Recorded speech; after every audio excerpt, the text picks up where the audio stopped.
The continuing story of Peyton Place.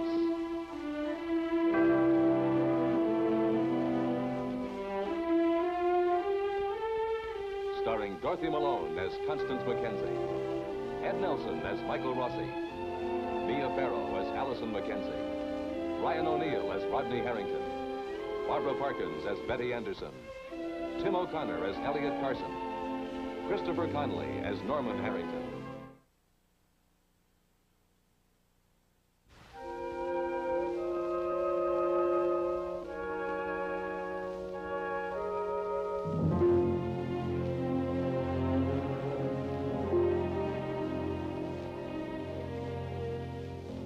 Howard, the newest member of the staff of Doctors Hospital, has taken a gamble.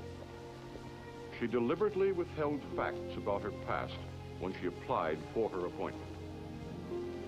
And against Dr. Michael Rossi's advice, she has refused to correct the omission.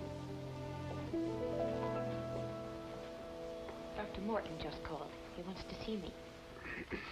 Yes, I know. Then you did talk to him. Yes? Why, Mike? I told you I'd handle it. And he asked to see me. You promised me you wouldn't tell him anything. He already knew. He received a copy of the letter that was sent to Elliot Carson. Oh, of course. Whoever wrote that letter wouldn't stop with the newspaper. And you could have stopped the effect of that letter days ago if you'd have gone to Dr. Morton and told him who you are. If you want to wrap my knuckles this particular morning, Doctor, you'll have to stand in line. Come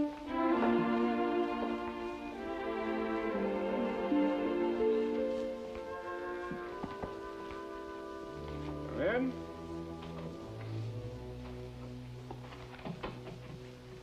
Oh, Miss Howard, come in. Sit down, please.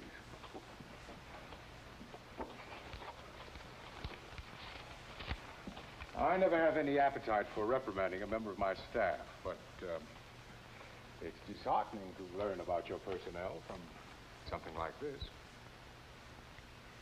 I know about the letter, and I know what's in it. And I'm sorry it happened this way. Why didn't you tell me who you were? I was afraid that you wouldn't hire me. I should have had the choice. Dr. Morton, do you know how long it's been since I was accused of pushing this boy over a cliff? I know how long it's been. 17 years.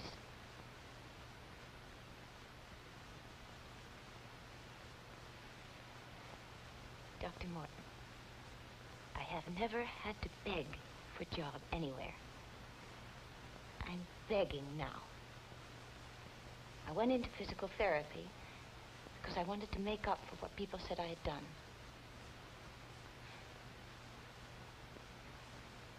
But the first time that I saw a little handicapped boy laugh because I'd helped him to play again, I knew the work had deep meaning for me. Peyton Place will always be a crossroads for me. This is where I want to practice, and this is where I have to practice.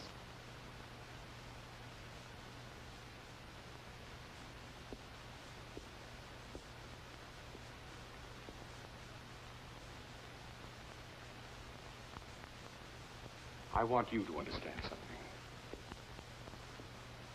An unsigned letter like this one carries very little weight.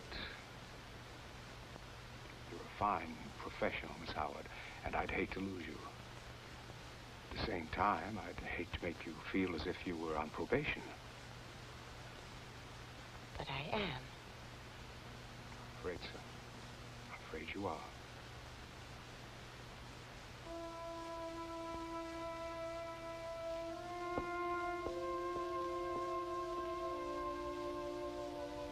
Good day, Doctor. And thank you. Good day, Miss Howard.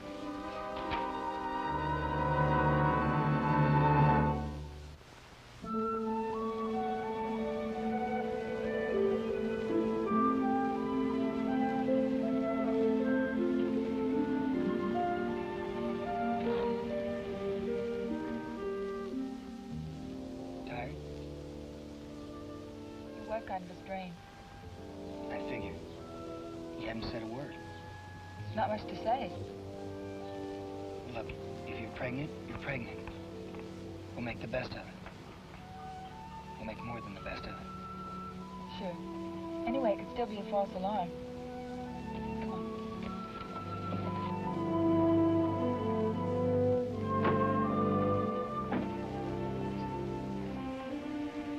Got any ideas on how we spend the next 24 hours? One, we spend them together as much as we can. You know something? What? You're a pretty nice husband. Come on.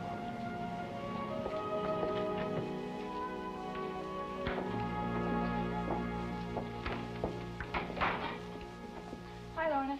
Thanks for taking over. Got a little worried about you. I hope I didn't mess up your schedule. Forget it. We'll see you later. Bye. Hi, Allison. Hi. I'll be right back. Hi. Hi.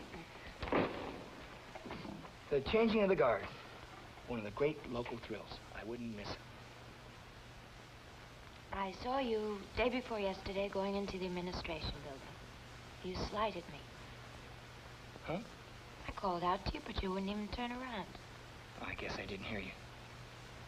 Are you going to do it? Are you going to sign up for that summer session? I don't know. It's kind of up in the air right now. Well, I better go. No cooking for you tonight. Tonight, I'm taking you out to dinner. Bye-bye. Bye-bye. Poor Norman. I bet he gets sick of everybody telling him to go to college all the time. Having a degree can change a person's whole future. Or not having one. It's a piece of paper. Yes, but it's what you learn while you're getting it. What do you learn? Seems to me it's just a socially approved way of putting off growing up for another 4 years. Norman, I think it's important. I don't want him to wake up dumb in 10 years. He'll blame himself. Then he'll blame me. You know something? You're a pretty good wife. More coffee? Yes, please. Thank you. Hello, Allison. Hi, Betty. Mrs. Cord, Mrs. Harrington. are you used to it yet, being married? Oh, not really. You know, I still have to look to make sure Stephen's mother isn't standing behind me. Do you have any decorator magazines? Oh, sure, I'll get them. How's your house coming? Oh, we still have to pick the colors and light fixtures. The plumber swears there's no such thing as swan-shaped faucets. Oh, where are you going to put them? In the master bath. If I can find a picture in one of the magazines to prove they exist. Oh, here's one. Come on, Allison, I need an opinion. That's all bride's talk. Well, you don't think I threw you my wedding bouquet by accident, do you? What have you been doing? It's a usual thing. No, you and Rod. Nothing to tell. Because I'm asking? No, he's been busy on his new garage working. Well, don't wait until you can afford these. We didn't. You know, I can recommend marriage highly. And if you don't believe in me, a bride, just ask that old married woman across the counter.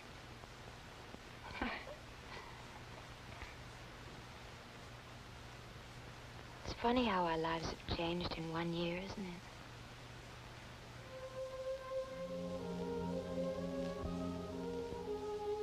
Yes, it is.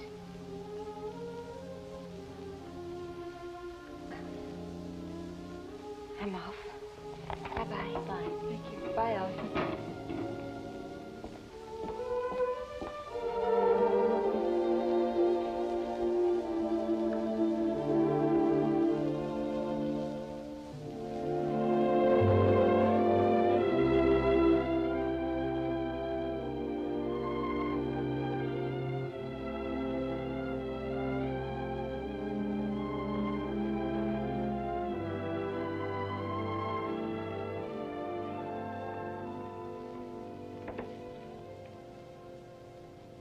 Did Allison tell you she was uncomfortable?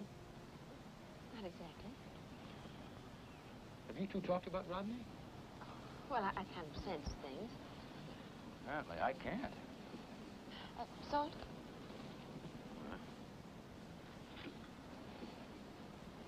All right, you two have talked. What's her feeling about Rodney? Is it the boy of her dreams? Lancelot with spark plugs? You want a very simple answer. I'll settle for any answer now. They're in love. What else has she told you? Well, she loves him. That's all? You know, you said you weren't going to ask me any more questions the other night. Well, she is my daughter. Has she said anything to you about getting married? Well, if they go on feeling this way about each other... What do you mean, feeling the way they do now? I mean, do they consider themselves engaged? What are their plans?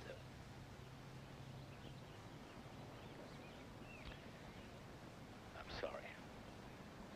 I don't mean to badge you like that. You know something? If I went to Allison, she wouldn't put up with it. She'd say I was interfering. I spent too many years away from her. It's too late. It wouldn't be any different if you'd raised her. If you'd changed her diapers and read her bedtime stories, or if she'd been Daddy's little girl all through her childhood. It wouldn't be any different. Little girls, when they grow up, if there's been any relationship at all, they confide in their mothers. It's different with a father and a son. Maybe this one won't be a son.